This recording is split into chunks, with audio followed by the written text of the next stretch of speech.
Okay, welcome all. It's 3 o'clock and let's start then the dot.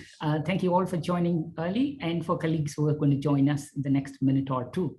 So I had a shock today morning, I have to be very honest. When I looked at the attendees list today, we had close to 300 plus registrations. And I'm sure that normally the way it works in all of webinars is there'll be at least 4 times the number of people who listen to. So, and these were the attendees. So I need to change the slides to accommodate all the attendees today. So for some of you, certain slides might be like, what is this? But for others, it might be interesting. But I've just tried to accommodate as many things. So welcome, whoever you are. And thank you so much for joining today's webinar. Many of you know that this is not the first time that I am conducting this webinar. There are 30 plus webinars inside Scribble, but this is important for us and for you in particular, mainly because we are also give you a sneak preview of our Rain app as well, which we have been working softly over the COVID period. So thank you so much for joining today. As you know, all the attendees will receive our market report. Yes, when did we become a research company? I know many of my friends who joined today will be wondering when that happened. Yes, in this 1 year, there is also reports that we publish. There are 10 plus reports that's there, and we are going to share the summary report from the FM market. So that'll be there. So again, thank you very much for joining, and hopefully you could see my slides. And please do keep yourselves active in the chat box. There are 50 plus slides. Normally I add the slides because that will also be a reading material for you later on, but I will not be covering every single slide in as much detail as I want to. So why are we here talking about this? And when I looked at the title of what opportunities are coming to in the market in the next 2 years or something, fast forward or go backward, this is what happened. So we were going with a normal schedule, or even we were going as a business normal schedule. COVID pretty much as a backstop, and some of you who have attended my previous webinar might know that I always start from here. So what happens here? Number one is there is a shock to the economy. We have colleagues today from government as well, from commercial services, cabinet office, government commercial function, NHS, and also local government. So welcome you all as well.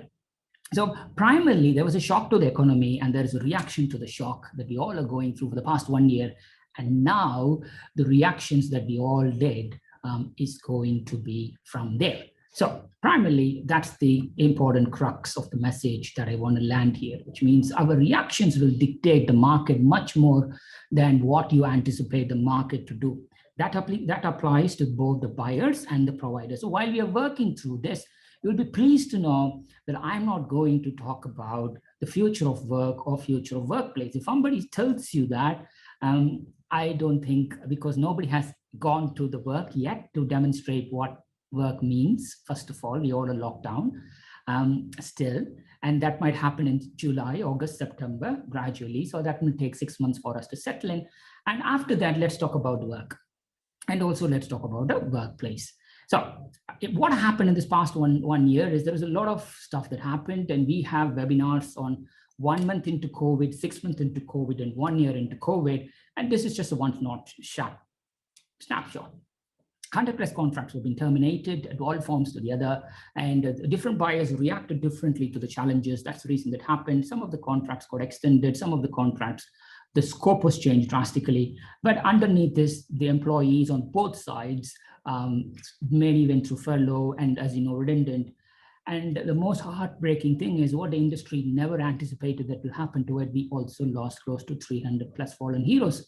Still, there is no detailed record of how many people have fallen, and the government is still waiting for the industry to share that. So if you are from the industry, which I know many of you are, please do share that to NHS England and others, so that at least they could do some sort of pointers that they could go for. Any questions, I will pick it up in the end. But for now, please do drop the questions there in the chat box before you forget. So what happens is this, when the market is changing as we speak, the commercial value of the contract also started to dip. This started in 2018, many of you know, when Caroline went under. After that, any contracts that any FM supplier or any supplier outsourcing provider wins, there is always a little dip in the market and it goes down, which means, hey, X company has won this big 100 million worth of tenders or 1 billion worth of tender. There is no excitement in the market because why? because the market inherently became risk and commoditized. What that means is there's not much excitement around it. How we know that, I'll also explain around it. And part of that, there were already companies who were stressed and distressed. COVID has accelerated it. And so with that note, this is another important thing which I want to learn. What that means is the interaction that you might have had with your buyers so far might not be the right way anymore, because the identity of your buyer is changing.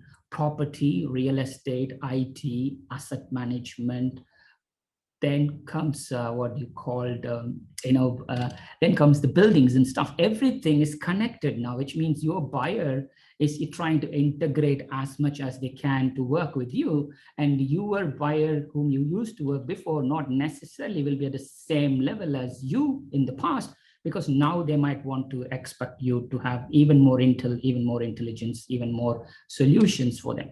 So, but the most important thing is the buyer identity is changed. Secondly, the buyer power is also changed. So whoever comes on board has a lot more data underpinning what they want to go for. Of course, it's in the public sector, that might not be the case, but you will still find a lot of coordination that's happening there. So you might have focused on retention, which is good. I'll be dropping a few keywords like the observers, accelerators, and the survivors. Again, this is based on the reactions.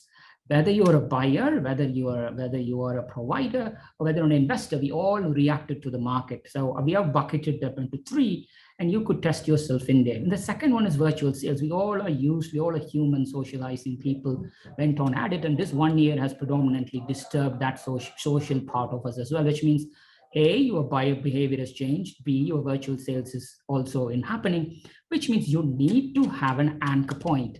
An anchor point means you need to have clear data point that said, who's running this contract, when is it expiring, and who's the stakeholder, so that you could have proper conversations with them. And that data set, which we used to do for pipeline boosting, became very more important, because in this 1 year, we did much more buyer and investor engagements than the service provider engagement.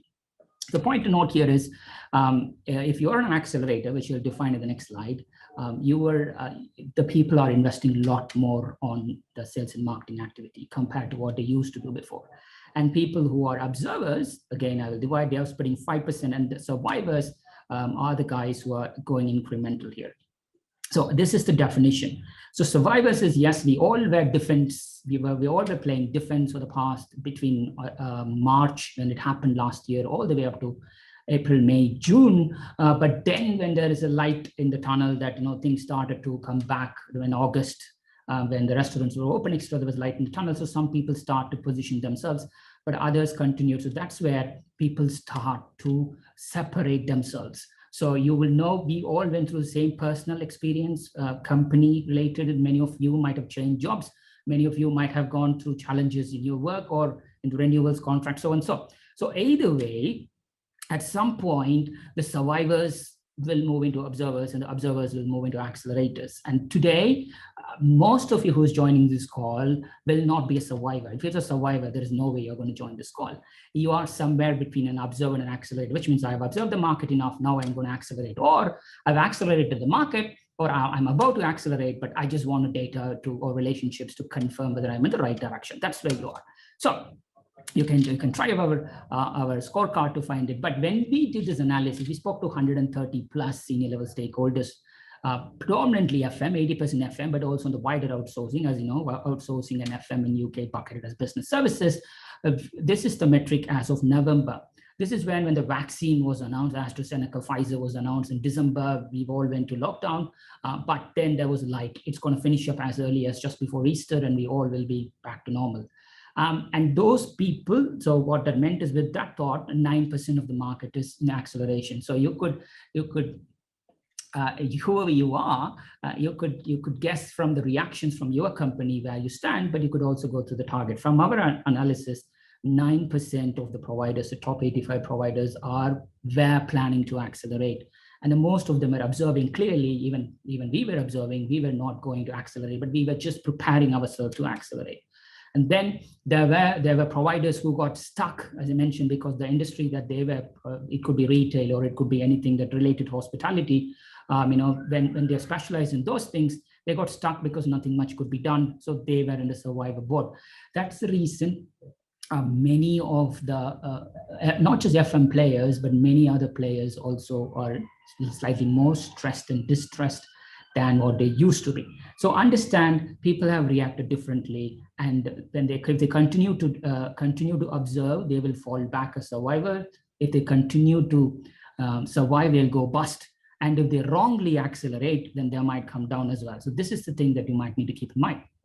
Again, before we even go even further, every provider here, I'm sure there are many of you here, and also there are buyers, but let's just focus on the providers. If you're a BD manager or a chief exec or a sales director, etc., you know how you have positioned yourself in the market as a hard FM player, soft FM player, security, catering, cleaning, bundled services, CAFM provider, many of the high-end provider with real estate background might be positioning themselves as transaction management. Either way, or people will be going much more high level or asset management. So the point here is providers are now trying to elevate themselves from one level up. I don't want to do cleaning alone. I don't want to do security alone. I'm bundling it. I've bundled it enough. Now I want to go for integrated FM. I'm doing hard FM and integrated FM. Now I want to go slightly more value-added services, energy. And if I've done energy and I've done IFM, and I want to do even more, positioning the people on data analytics and so on. So people are migrating from one bucket to the other. Again, if you look at what's being procured is very different, but how you are positioning yourself. So that's a stress test that we're going to do together. The reason for this introduction is I haven't even introduced myself. I am Bhaskar. I run 3 companies with the portfolio of Baachu. So you might see me as a very different level. Some of you might see me from Baachu Rain, which is our FM research portal.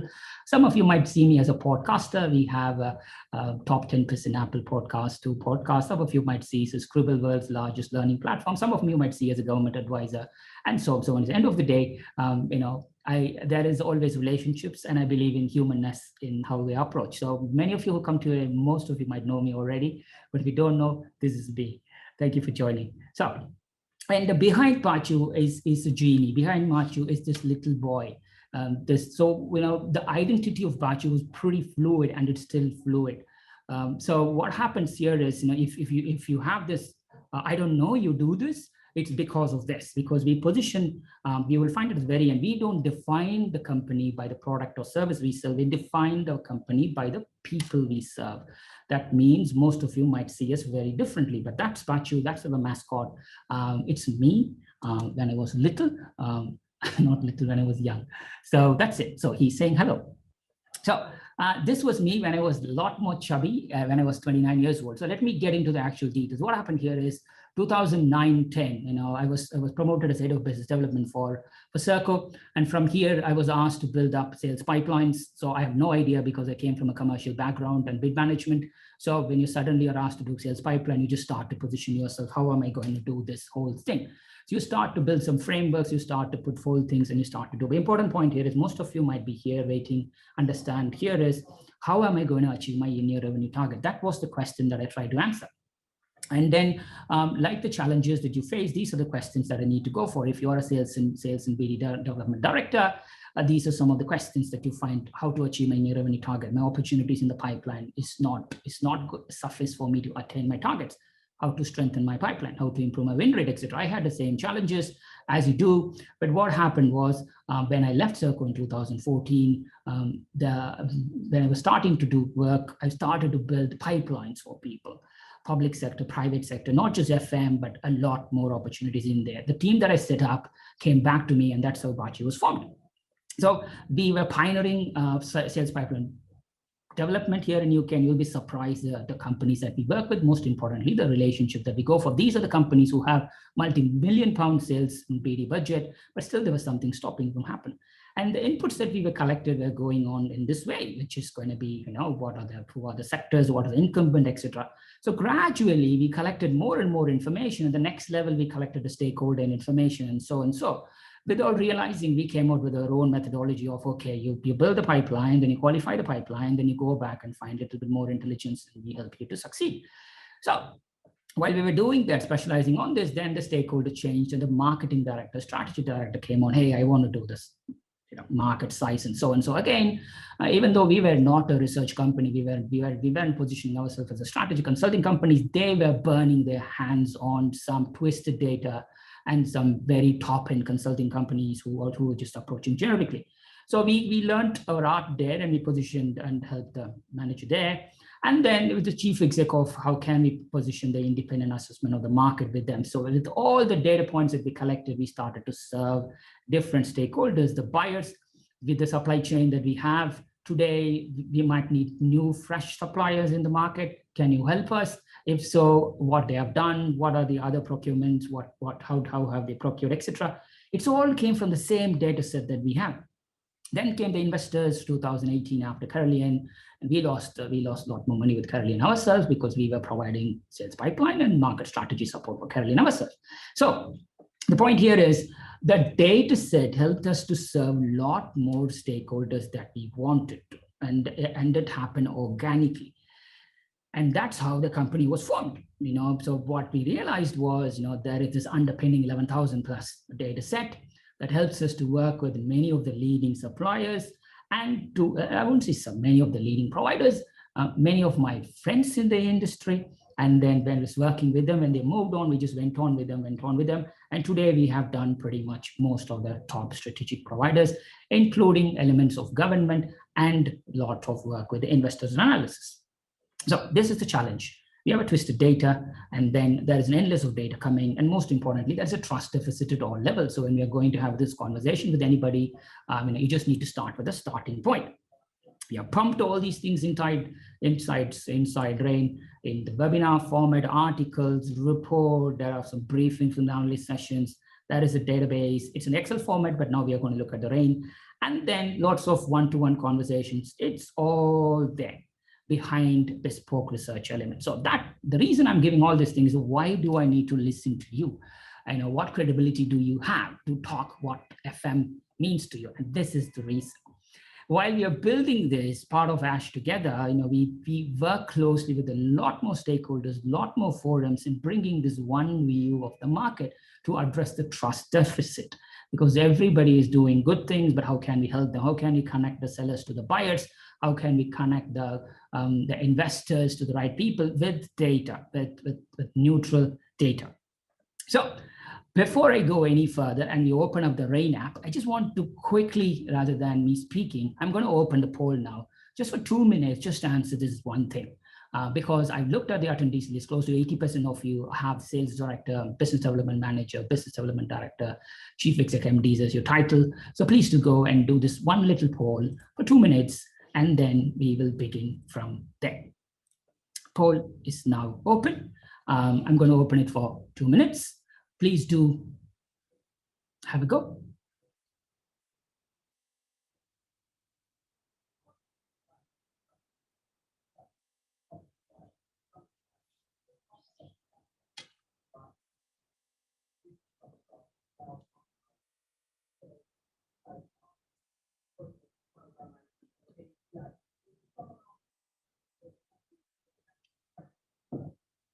Another 30 more seconds, if you can.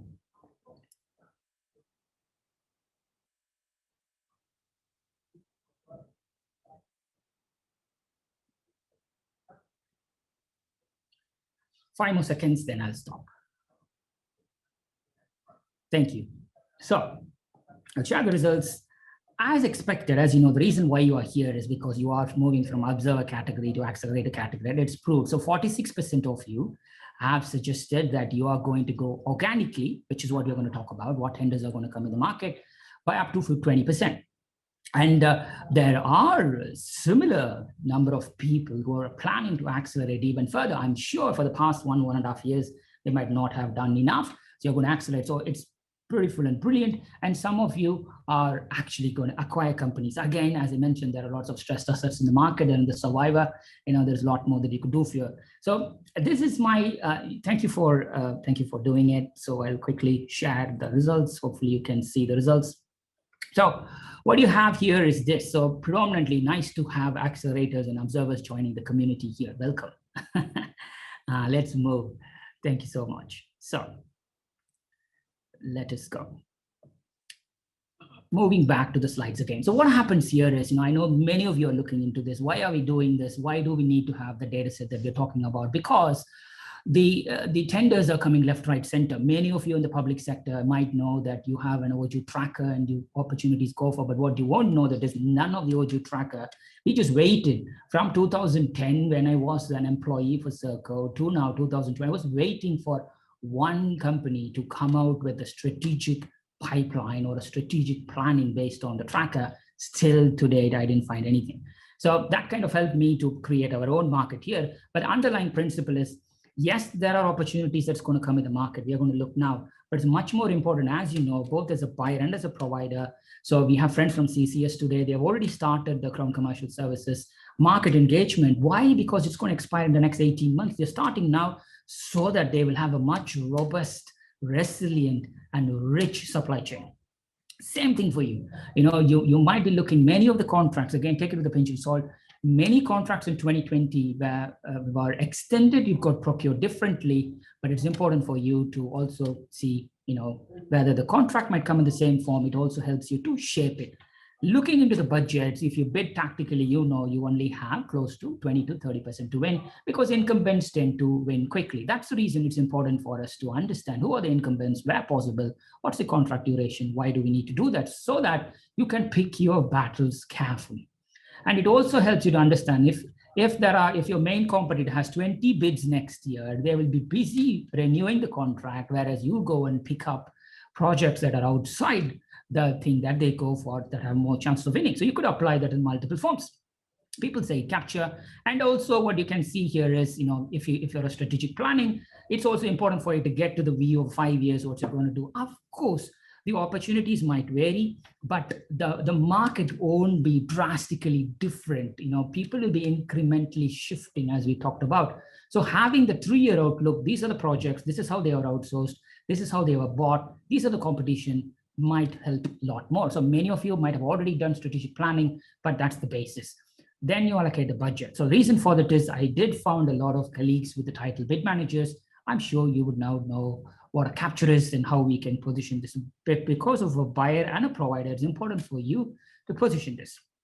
Why am I talking all these things now and not last week or this? People who have came to the workplace future or something, we have an identity crisis within FM today, which means every one of us are reacting differently. We talked about the buyers, we talked about the providers, and the buyers is a generic term. Inside the buyers, you have private and public. Inside private, there is a lot more players. Inside public, there are a lot more players. They all are pulling the industry in many different ways. This is why it's important for you to have conversations with people to understand what do they perceive as the market, and see how you can position yourself into their future, rather than to just say, this is my product, this is my service, am I here, I bucketed myself in this area, this is what we need to do. So we are having conversations with people, I'm sure you're having the conversation, but please do keep that in mind. To make it worse, in this past 1 year, what was explicit is when there is a 3-way conversation between the government, the industry, and the SMEs, there wasn't an industry body that could have helped to navigate it. It was explicit.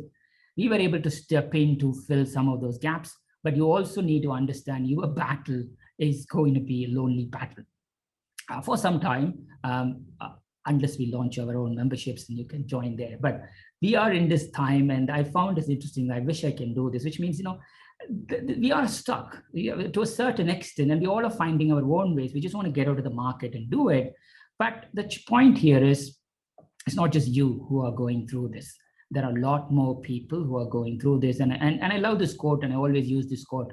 The point here is, you're not on your own. Everybody is trying to do this. There is a consensus between the market that you need to firm out. And then there is this unique differentiator that you need to build on for your competitiveness.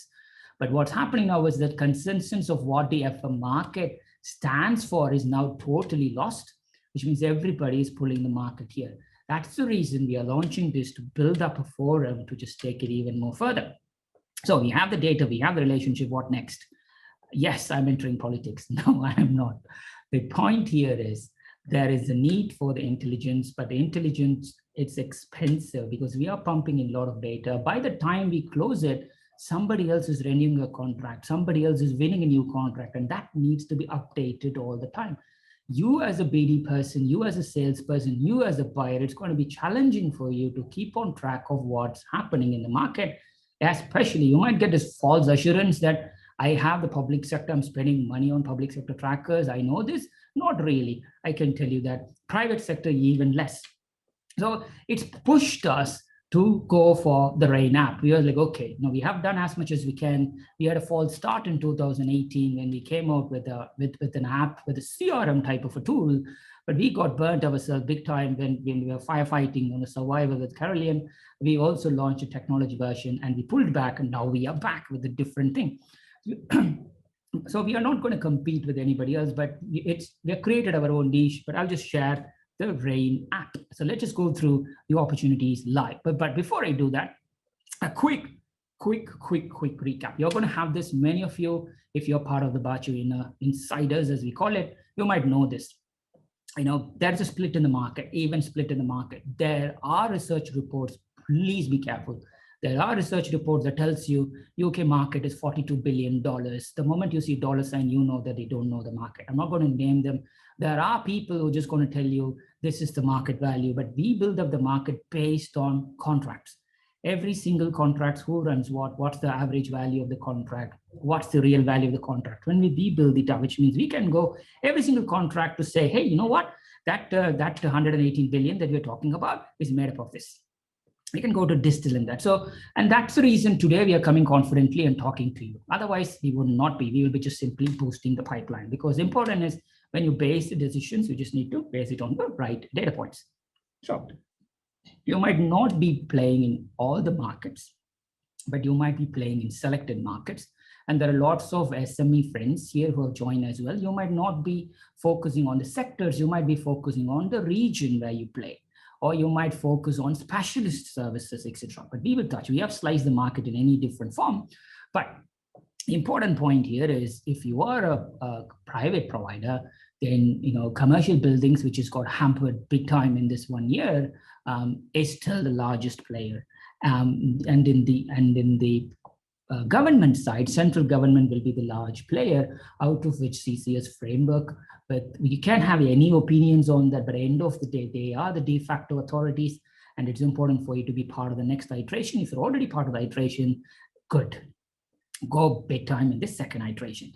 Then the second player is the local government there, and then you have the manufacturing industry. Between these four sectors, 2/3 of the market is there. So anything else is just churns here. But also, this data point is based on contract value above £500,000. So nobody knows what a £10,000, £50,000, £100,000 local contracts have been done, because we don't know. Because those things are not published. We are not going and interviewing everybody and asking, tell me your suppliers, who's winning what contract. We only monitor what's been published, and the people who publish tend to publish large, bigger contracts. That's it. So as I mentioned, the point to note here is what's been bought is different by sector, by service. So when you're positioning yourself, I am X, I am Y, you need to be slightly careful. This is what they have been procuring today.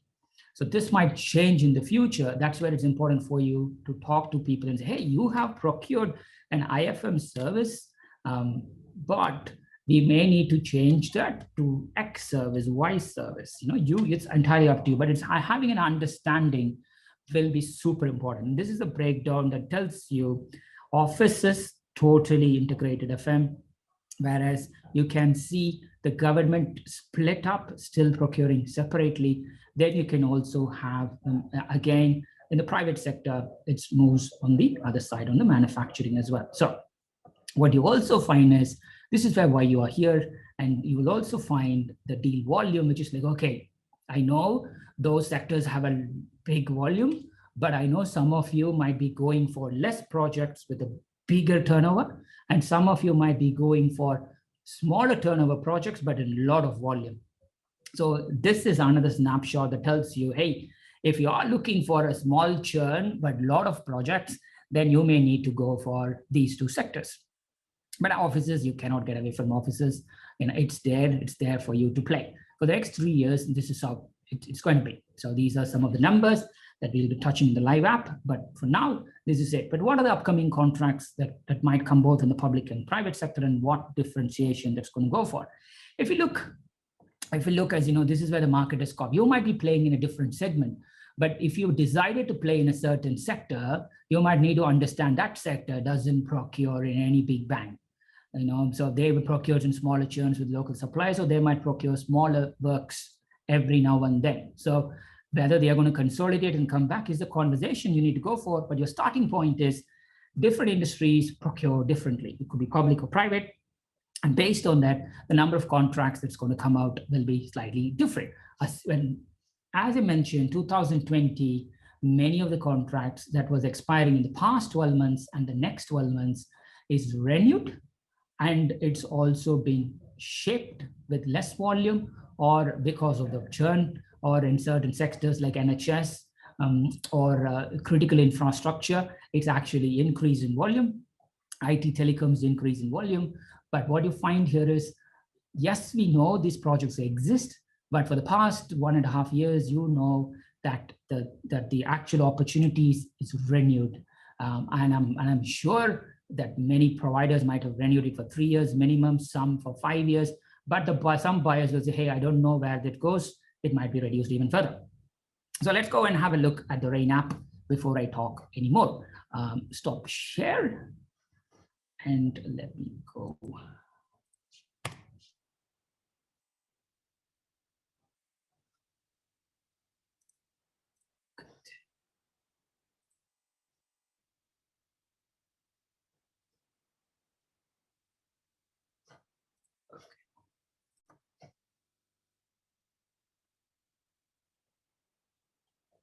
How are we all doing? Did I drain you up?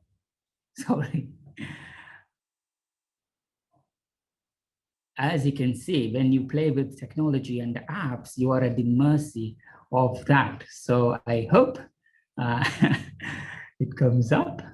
Bear with me for a minute.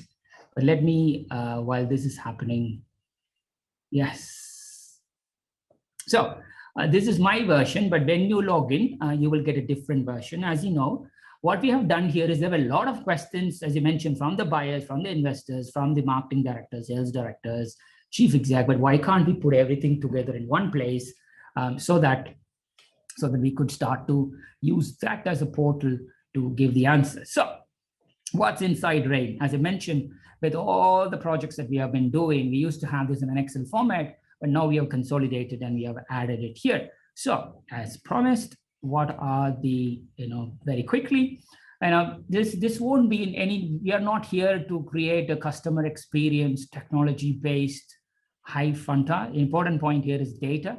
As long as the data is robust, as long as the data gives you decision, that's why we are here. We are making this as a decision platform rather than a glossy platform. That's a starting point for us. So if you have opinions on the dashboard look and stuff, please do share with us. We are willing to amend and do. But what happens here? What are the type? What are the services? Who is the customer? What's the market sector? And who is the provider, small or big, in what we know? So when we know that, then on the other side, we're also going to go and have a look at the duration of the contract where possible, annual value of the contract where possible, end date, and the total value, and it continues. Where we are unable to extend, we are normally going to look. And as you can clearly see, there are some contracts that's there, but the point here is not all contracts you will have all the data points, but in what we know, this is it.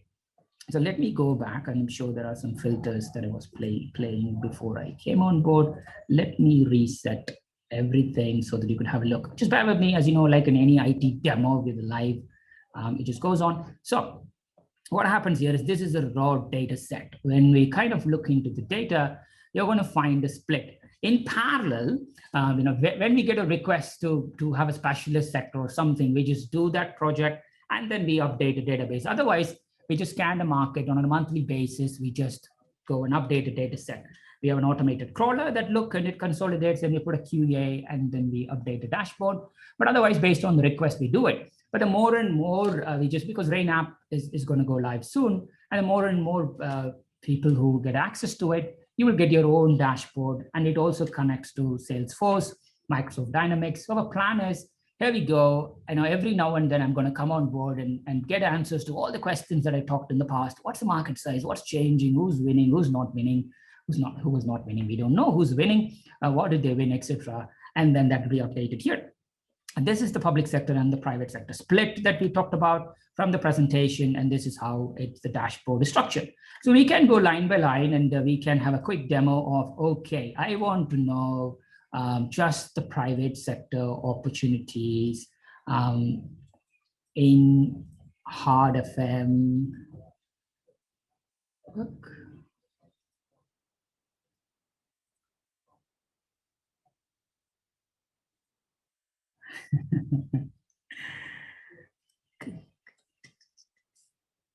Okay.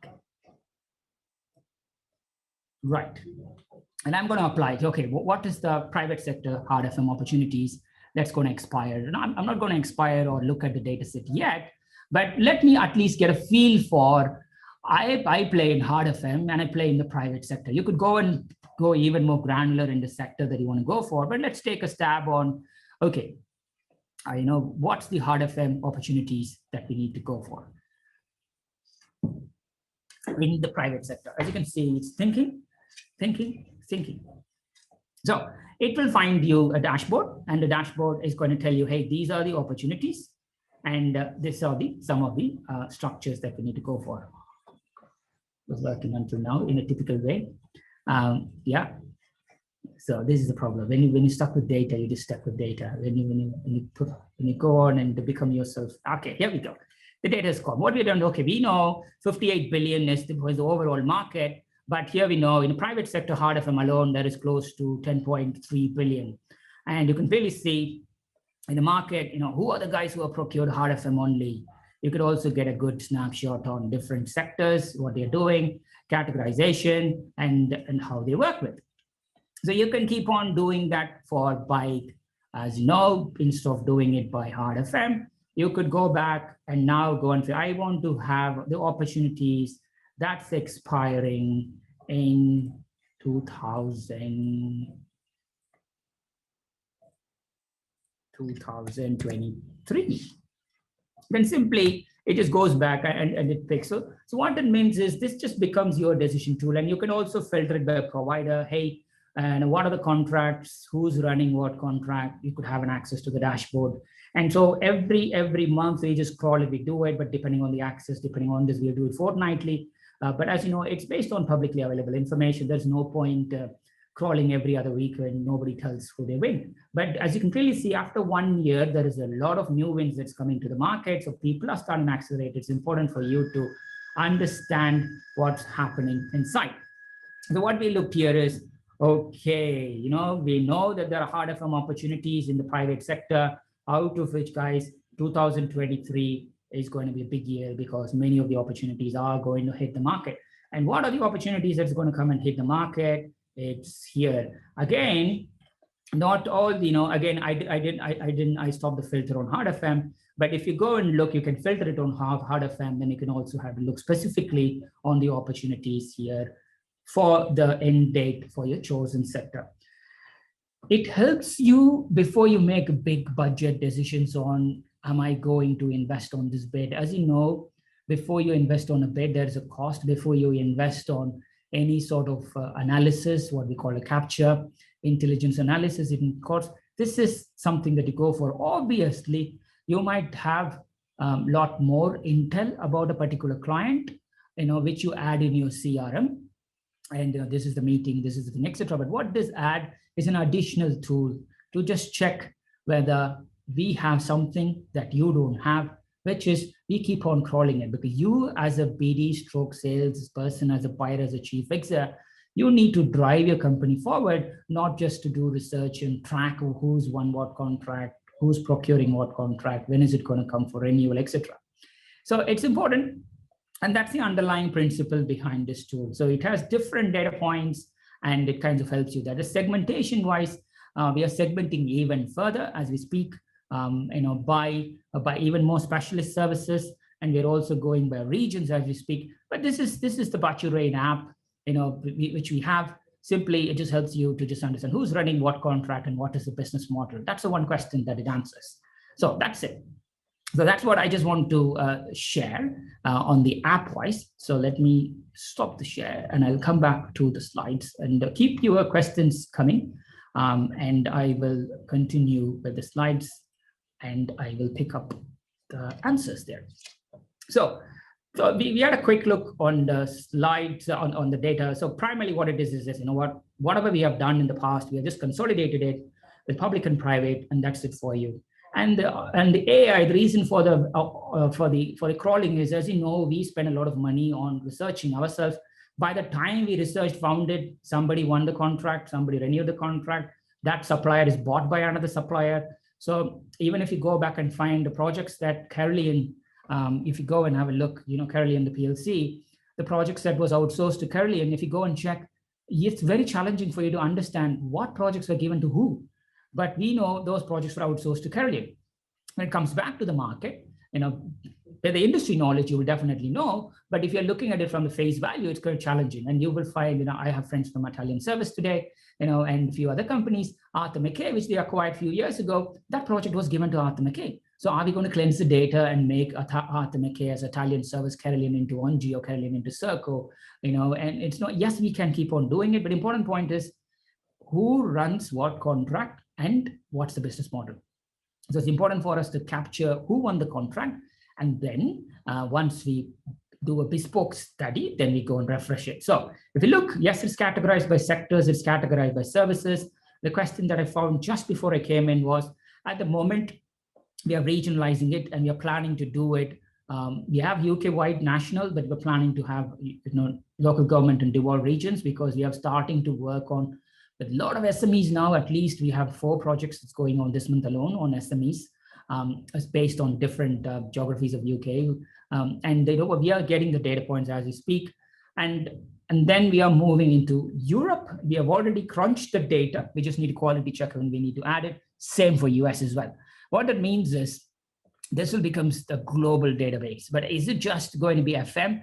End of the day, as I mentioned, if we can do it for FM, we can do it for everything. Because we started, the very first few projects which we did is for justice, healthcare, welfare type of projects. FM, we have done a lot more projects, 2/3 of the projects. But when you start to build it. Our plan here is not to come out with another tracker, but just to come out with the contract database, so that even the government can utilize and understand, hey, who's running what contract? At the moment, I'll be surprised if even the UK government has those information. I might be wrong, but it could be the case. So, and that's the plan. So we are extending the geography. We are internal here in UK, outside UK. We are going to Middle East. We have done specific studies on Middle East and Asia as well. But those are one-off studies. Australia, ASPAC, Canada, as you know, we have done studies there. But as you know, if we are going to churn this consistently, it depends on the volume. So that's it. So as I mentioned, we have done it manually, but now we are set up to do it a lot more. And the cool stuff here is, once we realize this is where, when the marketing team and others, when we start to look into that, hey, you know what, it's all good. We have the data, right? We don't want too much data. Today morning, I had a conversation with a very close friend. He said, you're bombarding with too much data. And I'm sure he's attending the call. He might be laughing with this. It's not about it. We have to help you to qualify. But once you qualify, as you can see in the project, you then need to reach to the prospects. What it does is, once you identify the stakeholders, then it's, you might have the stakeholder name within your CRM, but what are the likes of your stakeholder? What are they liking in social media? If they have if they are an SME, I'm sure they are posting a lot of stuff. And SMEs, why this is important? Because many of you, not all projects is outsourced or delivered by the big players. They win the contract and then they pass on to the local supplier. Social value, as you know, is big. So it's important for you to understand this. Plus, it's important for you to understand what your stakeholder is talking to about strategy reports, so and so is fine. But having that rich data about your stakeholder, from social media, that's the previous slide, from social media, from Quora, from websites, from podcasts. We have beautiful stories from some of the senior stakeholders, both within government and industry. You could go and listen. What do they stand for? Why do they do what they do? And when you then connect that, when you get a bid, this is our capture bot. We are proud of this. And when I then connect to, I know the project, I know the stakeholder within, and now when I am bidding this opportunity, I want the bot to monitor the intelligence, anything about the competitor, anything about the customer, anything about the stakeholders, and come out and share that with me, which means while I'm having my negotiation meeting, my details with the clients here, dialogue meetings, bid meeting, etc., I might not know what they're happening. They might be acquiring, they might be doing something else. It just becomes a rich data thing. So our plan is not to go as a daily tracker, but our plan is just to be a trusted decision-making thing. And this is what we'll be adding more and more. You will be, this is new, and thanks for people who have stayed so far. You are going to benefit from even more. And in these 12 months, we have been asked to do benchmarking. This is totally new because we have built a trusted relationship between the investors and some senior buyers in the offices, banks, and now with the government. If you can clearly see, there are benchmarking quadrants that's available in the IT sector, but that's not available in our sector. But guess what? Every single one of you who are accelerating have your own technology solution. Every single one of you wants to take it to a customer, share that story. But there is a requirement for the neutral provider to just look into that, put the providers into a quadrant and tell them, these players are magic quadrant, these players will be magic quadrants, these players are building technology, so they are going to pick. We have been asked to do that, and I'm pleased to share some of our members. We have Mighty as our founding member. As you know, if you are interested in being a member, you can. So we haven't even opened up. It starts in June. So we will be starting to benchmark leading top 85 suppliers. And members get a lot more access to the data and a lot more access to how we are going to benchmark. But what that means is it will be much stronger value proposition when you take it to the market that says, hey, we are benchmarking globally. And why? We have built the reason for me to spend 20 minutes on credibility is I'm not going to stand and share this if I don't believe in we can add value. In this 5-6 years, we have worked with a lot of suppliers, with investors, and with buyers. And now it helps us to say, hey, we are bringing it all together. Then comes this. We talked about it. Either way, this is just a slide that I put forward, obviously. So whatever you need, we are here to help. And then these are the reports that's available. And this is what I want to share. The point here is, we need a common forum. We need a common forum because, today morning I was speaking to friends at Cabinet Office. It's just like, hey, we are going to come out with a new way of working post-COVID, but it's challenging for them to bring in. We have friends at BSA who have it, but BSA is much wider. There is no FM forum. So we have created a lot of roundtables between the buyers and our members. And it also becomes like, once the insight comes back, the reports that we want to go for should not be published every year. The report should be refreshed every quarter at least. And you have the industry reports that's been coming on, which is done 2020, 2017, 22, whatever the timeline is.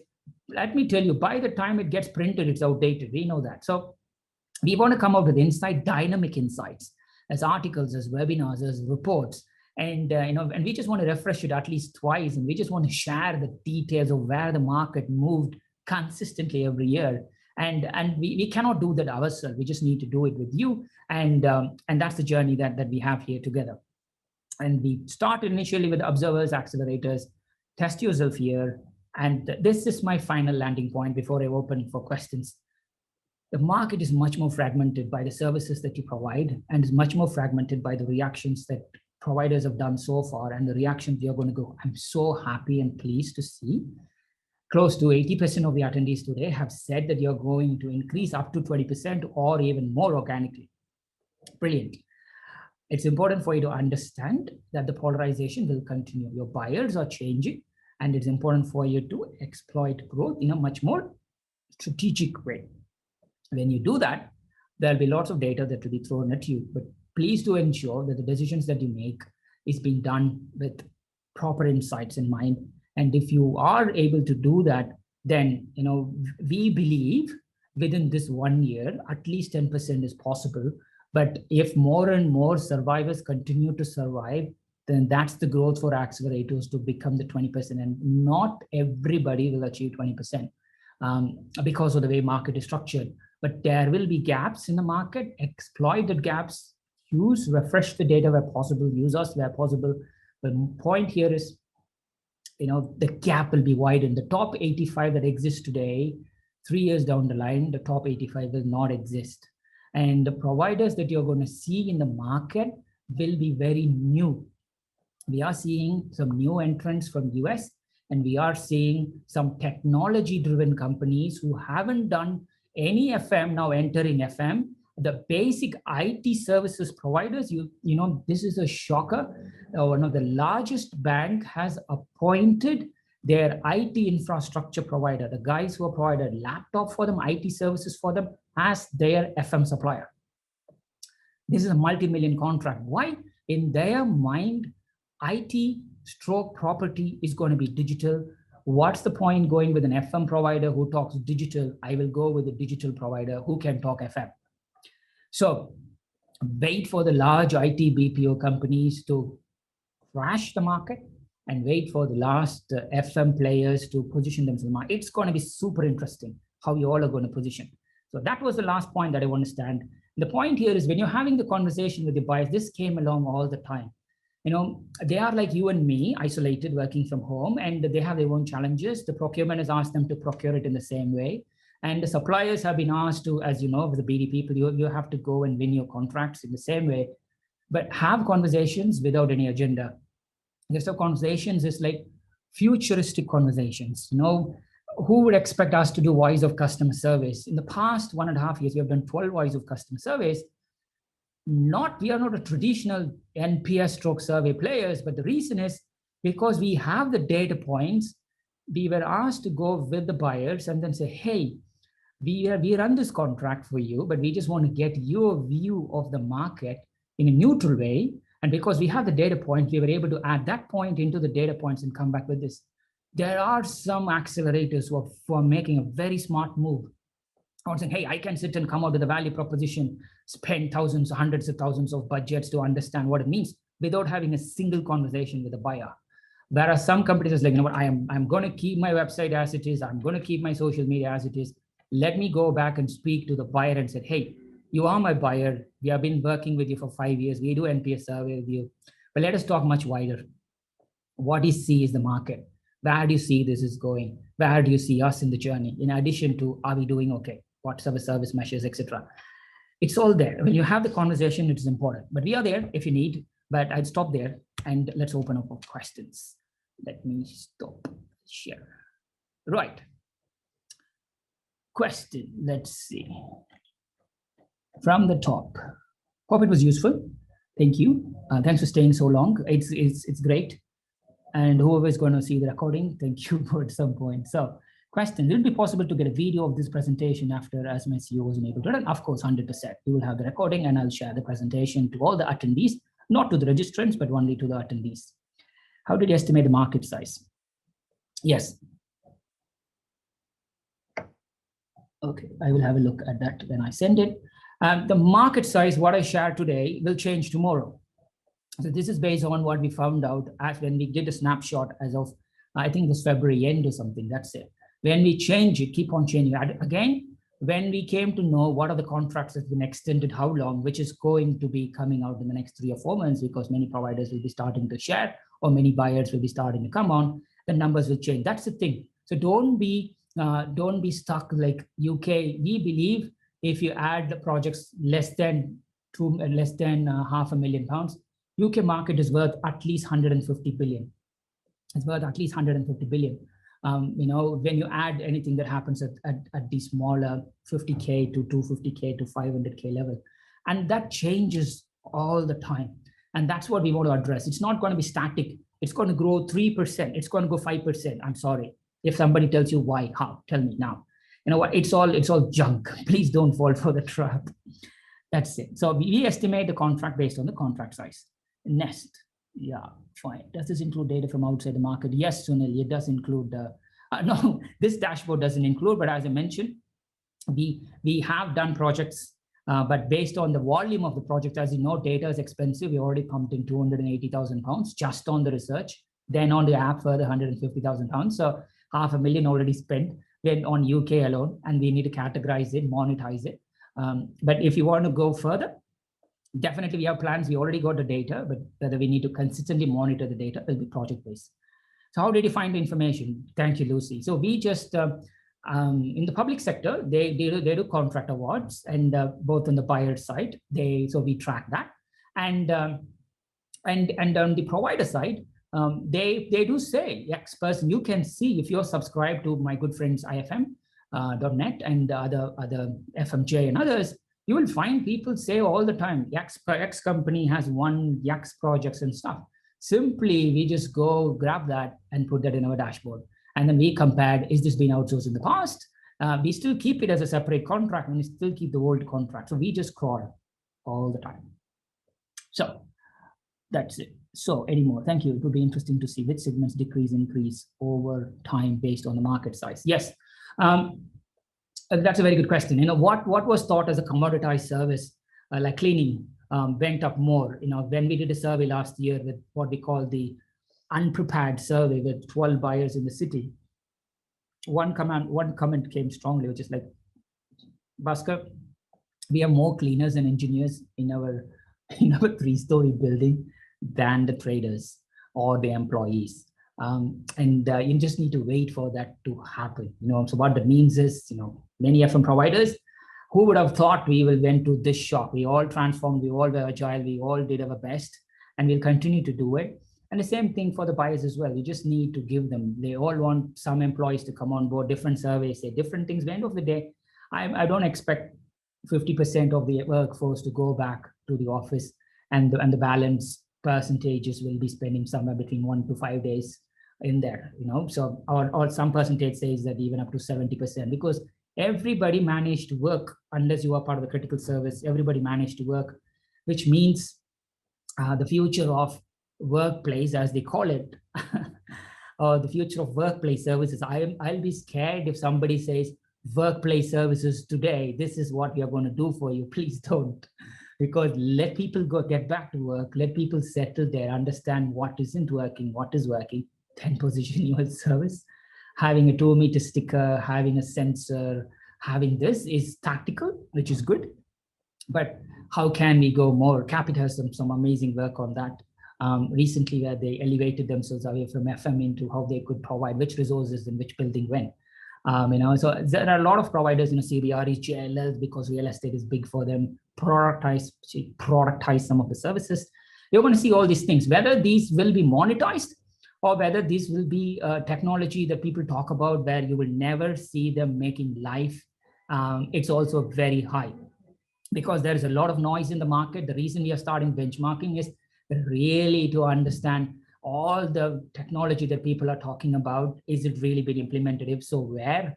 And what has been done with it? That means it goes in. But there is a lot of, like what we have done with the Rain app. It's a new way of working. And there are a lot of people who are coming with new way of working. And it's important for them to establish, but it's important for us to document the new way of working and share that to whoever concerned, so that it becomes much more richer. So that's my high-level point is, if there is any questions, please do drop us a line. As promised, the slides will be sent out, and the FM summary report will also be sent out to you. Caution, that's based on, as I said, the end of February snapshot. Whenever you're free, come and talk to us. I'm more than happy to help. Any more questions? We still have 2 minutes. Or do you want me to call you out? I have, great to see some of you friends. There's Joe, John, thank you, Kevin, Lorena, Lee is here. Lucy, thank you. Mark, nice to see you, Mark, again. Matt Chapman, thank you. So every single one of you, thank you for giving 1 hour of your life with addition to the tons and tons of webinars that you attend on a daily basis. Please do, thank you for joining and sharing 1 hour of your life. Peter, thank you. Oh, Peter as well, Peter Campbell. Rob, good to see you. Good luck with your MBA. So yes, Rupesh, thanks for joining. Every single one of you. Sunil, Tim, Tracy, thank you. Good luck with everything what you do. Please do stay healthy, and I will speak to you very soon. Take good care. I'm giving you 1 minute back. Bye-bye.